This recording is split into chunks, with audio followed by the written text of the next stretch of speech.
Hello there, guys. Our discussion for today is about Bloom's taxonomy. I know some of you are familiar with this one, especially if you've been in education for long. Okay, let me define what is this Bloom taxonomy. Bloom taxonomy, guys, is a hierarchical framework used in education to classify educational learning objectives into level of complexity and specificity. Okay, so just to recap, okay, so I hope you're recalling right now. This was devised in 1957 by educational psychologist Benjamin Bloom. That's why we called it Bloom's taxonomy, and later on revised in 2001. It helps education design curriculum, structure, learning outcomes, and create assessments that move students beyond basic memorization into higher order thinking skills. Okay, let's move on. Actually, guys, there are three domains of learning. And we usually use this in making our learning plans. So while the cognitive domain is the most widely known, the taxonomy encompasses three learning of domains. And what are those? We have the cognitive domain, the affective domain, and the psychomotor domain. Under the cognitive domain, guys, take note that knowledge-based mental skills and intellectual capacities is the primary focus here in cognitive domain.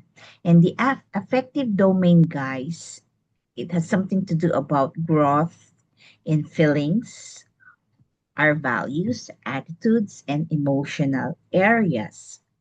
Psychomotor domain, guys, manual or physical skills, coordination, and motor skill areas. Okay, so let's move on to another slide. Okay, let's have the background. It says there, the core purpose, classify reading objectives from literary processing to critical values or evaluation, the 2000 revision shift from nouns to active verbs. Remember to create two dimensions combined factual knowledge with active cognitive processing. The skill spectrum divides reading into lower order lots, or what we call lots, and higher order hot skills. Then we have there the last one, scaffolded learning. Higher level text analysis requires a strong baseline foundation. Okay, so here, guys, okay, why do we have that one? We just talk about reading, no? So in reading, instruction and comprehension, Bloom's taxonomy serves as a scaffold to guide learners from basic decoding and literal understanding to critical analysis and create response. Okay? So that's why we're focusing only for reading here. Okay.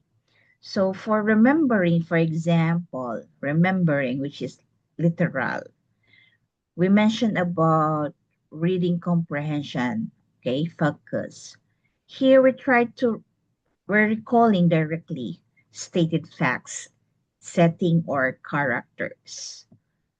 Okay, and the reading skill or task under remembering is identifying main characters, vocabulary, definition, matching plot points. And questions here could be, who was the main character? Or another question could be, where and when does the story take place? So this is under remembering, okay? Or what we call remember. Or another one, no? Let's have understand or understanding, interpretative or interpretive. Okay? So here, grasping the meaning of the text and summarizing core ideas for the reading comprehension focus. For reading skill task, you may paraphrase or paraphrasing a paragraph, identifying the main theme, sequencing events. And what are some of the questions here? Examples would be, how would you summarize chapter 2 in your own words? What is the main idea of this section? So there is understanding. And then we have application, okay, or apply. So transferable. So for reading comprehensions focus, we need to connect text, concept to real world situations or personal experience. So connecting text concept to real world situations or personal experience. And then what would be the reading skills here or task? Illustrating a scene based on text details, applying stories, moral to daily life. And here are some of the questions. Okay. How would you handle the situation if you were the protagonist? Another question would be, where else have you seen a similar problem occur? Okay. And then we have analyzed, examining, analyze. Okay. If we have in remembering, we have literal, or remember, we have literal, understand, we have interpretive. In apply, we have transferable. In analyze, that's critical. So here for reading comprehension focus, we examine structure or examining structure, literary devices, motive, and other and author's tone. And then our skills here, reading skills or tasks could be comparing, contrasting characters, identifying cause and effect, detecting bias. And what are some of the questions? Okay, so here we could ask, why did the author choose this specific setting? How does the main character's motive differ from the antagonist? And then we have evaluate. Okay, this is judicial. Okay, so what is the focus for reading comprehension? Judging the text quality, arguments, or ethical choices of characters. Okay, that's the focus here for reading comprehension. And what would be the reading skill test? Okay, here we could compare or contrast characters. So comparing or contrasting characters, identifying cause and effect, detecting bias also. And then questions like, why did the author choose this specific setting? How does the main character motive differ from the antagonist? That's for analyze. And then we have here, I forgot, I'm already in judicial. Sorry.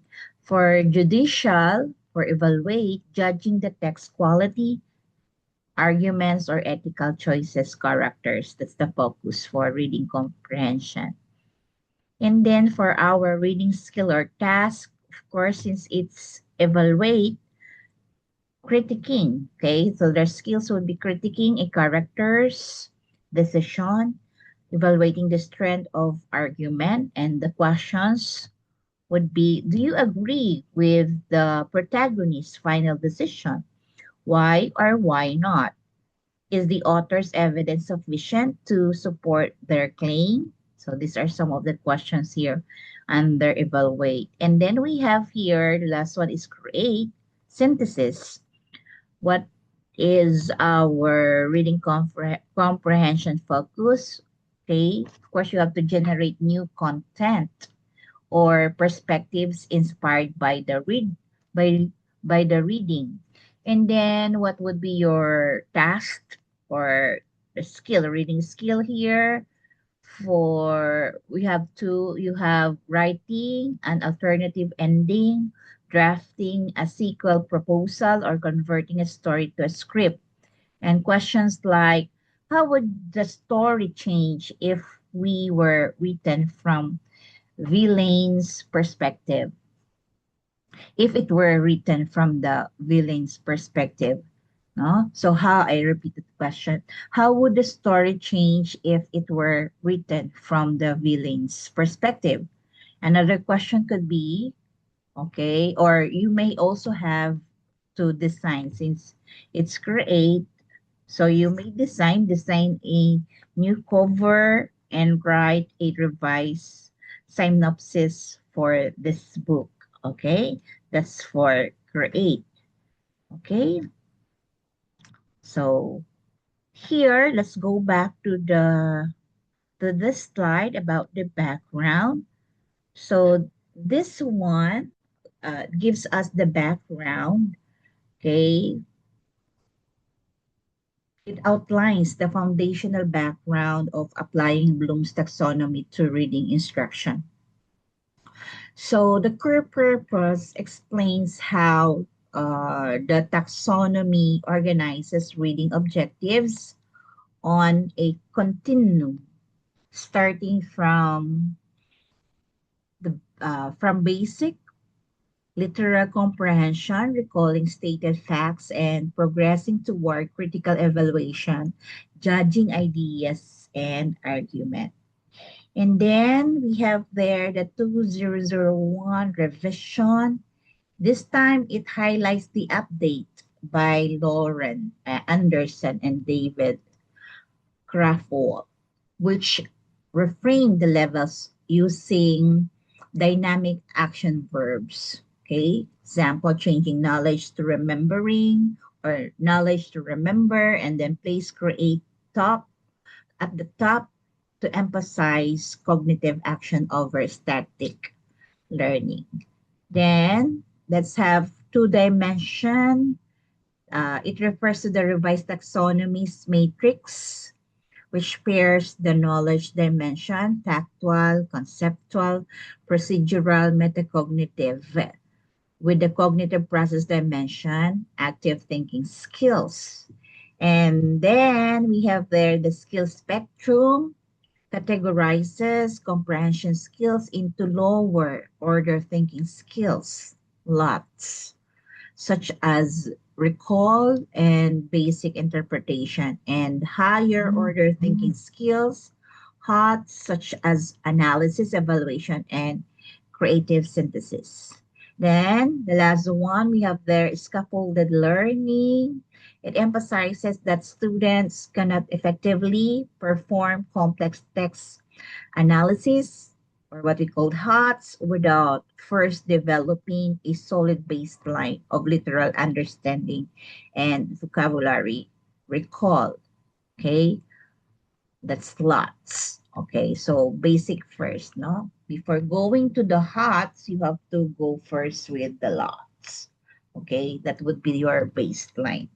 Okay, now let's move on to another slide. Okay, we have here lower order thinking skills, lots in reading. So here, guys, okay, lower order thinking skills, lots in reading focuses or focusing on level C3 through C3, C1, I mean, through C3 Bloom's taxonomy and their role in reading instruction. Okay, so C1 is remembering, guys. C1, that's remembering. So here, if you try to look at the slide, it says there direct recall or explicit details, character settings, and plots. So it focuses on literal comprehension, retrieving and directly recalling explicit details, characters, setting, and basic plot points straight from the text. And then for understanding, which is C2, okay, summarizing core ideas, paraphrasing arguments, and explaining main themes, moves beyond literal recall to, or I mean, it moves beyond literal recall to interpreting meaning, summarizing central ideas, paraphrasing arguments, explaining primary themes in the reader's own words. And then applying C3, it focuses on practical transfer, taking concept, morals, or information from the text and applying them to new contexts or personal scenarios. And then we have their textbook over reliance, highlights as common educational challenge where standard reading, materials, and curricula rely too heavily on basic lots questions rather than pushing students toward higher level thinking. And then we have their critical milestone.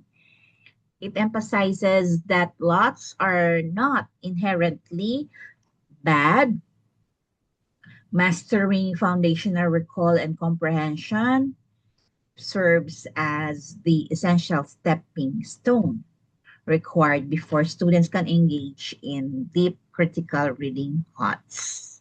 Okay, so they have to go through first with lots.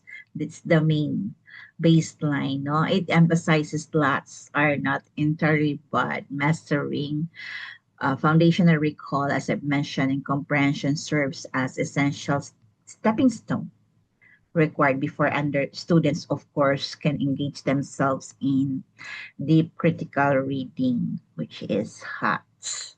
Okay, now let's move on to higher order thinking skills. Okay, here, guys, higher order thinking skills in reading, focusing on levels 4 through 6 of Bloom's taxonomy and their role in advanced comprehension.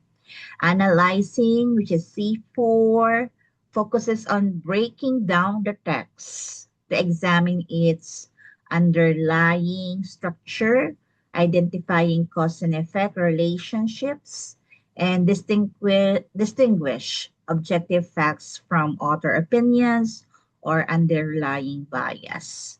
And then we have their evaluating, which is C5. It involves critical judgment, assessing the logical validity of an argument, scrutinizing character, motives, and judging the overall quality, credibility, or effectiveness of the text. Then we have the creating, C6. It focuses on synthesis and generation, combining concepts from the reading to produce original ideas, draft alternatives, endings, or propose fresh solutions based on the text. And then we have the catalyst here. It emphasizes how HOTS shift learners from passive readers who merely consume information into active, critical thinkers who questions, challenge, and deeply engage with what they read. And then we have their curriculum gaps. Focus or here in curriculum gaps, it points out a common educational shortfall where this upper cognitive peers C4 to C6 are frequently unrepresented or neglected in standard routine reading activities. Okay, so let's have the beneficiaries now. Here, target beneficiaries, we have here practical instructional strategies and curricular interventions designed to apply Bloom's taxonomy in reading instruction. So we have here intentional blueprints, crafting assessment plans. Okay, what do we need to craft here? Table of specifications that intentionally balance lower order literal recall questions with complex reasoning items to avoid over testing memory alone. And then for strategic prompts, moving reading activities away from basic passive multiple choice items toward open-ended analytical tasks that require learners to explain, justify, and evaluate text. And then we have their task, scaffolding, designing assignments in a progressive sequence so that students build a firm foundation of literary comprehension before advancing toward creative and evaluative processing. That's for task scaffolding. And then we have their textbook auditing, of course, reviewing existing reading materials and courseware to spot cognitive imbalances such as an over reliance on basic recall questions and modifying them accordingly.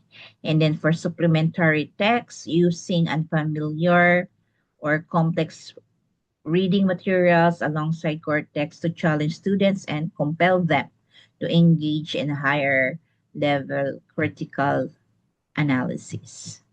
Okay, so let's move on to another one. Here, classroom implementation and benefits. I have checked this already, so why is it that it was not moved? Okay, okay, classroom implementation. Okay, so N should be here. Okay, should not be separated from O. But I have checked this already a while ago, but it returned to the original one. Okay, so so there was a problem. Okay, so take note, yeah, guys. Okay, implementation never separate it. Okay, it just so happened when I uploaded this one and sharing this to you.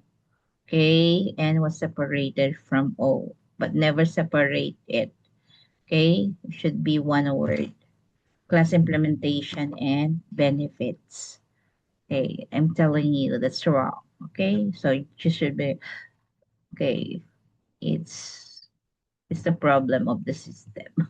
Okay, or maybe when I uploaded it. Okay, so let's just correct it. Implementation. So never separate N. So here in classroom implementation and benefits, detailing how applying Bloom's taxonomy and reading instruction yields advantages for both students and teachers. So for deeper comprehension, guys, pushes learners past fast mechanical sentence decoding and surface level reading, driving them toward genuine analytical insight into text. For clear rubrics, we're always using rubrics. Okay, it enables educators to construct objective evaluation criteria based on taxonomy levels, ensuring fair assessment. That's why we have rubrics, no? So that we could ensure fairness. So ensuring fair assessment across lower and higher order reading tests. And then high engagement boost student, of course, motivation by shifting classroom activities from repetitive fact retrieval to open-ended inquiry-driven discovery. Students really want to They always want to discover new things. Okay, they're very much curious. So if you'd like to engage them, okay, so you have to, of course, use this inquiry driven discovery. Then teacher guidance offers teachers a clear diagnostic roadmap to assess, track, and scaffold whether students are engaging critically critically with, of course, reading materials. Okay, and then we have their long-term impact. It equips students with foundational habits of critical reasoning and cross-disciplinary literary skills that benefit them beyond the reading classroom. Okay, so these are some of the benefits. Okay, so I hope you've learned something from the discussion, unless you have question. Anybody would like to ask questions now? Anybody uh, from the class would like to ask question? So take note, guys, that integrating Bloom's taxonomy into reading instruction bridges the gap between basic literacy and critical thinking. Okay. So while lower order thinking skills slots such as literary recall, basic comprehension, and concept application, basic application form the indispensable foundation of reading comprehension, true textual mastery requires higher order thinking skills, which is HOTS. So by systematically guiding our students, because you will be future teachers, from remembering and understanding through analysis, evaluation, and creation, we educators transform passive text consumers into active analytical readers, overcoming existing curriculum gaps and textbook over-reliance on basic recall requires intentional assessment blueprints, scaffolded tasks, and strategic open-ended questioning. So take note of those that I've mentioned, guys. Intentional scaffolding, I'll repeat that one. Intentional scaffolding ensures that assessment evaluate the full spectrum of cognition, balancing foundational recall with complex analytical prompts, and then shifting the classroom focus from repetitive fact-finding to inquiry-driven analysis boosts motivation and fosters deeper, insightful comprehension.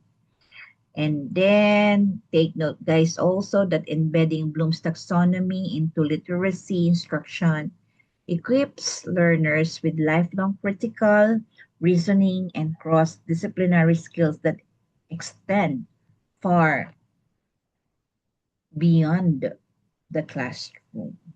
Okay, so I hope you learned something for our discussion for today. Bye, everyone.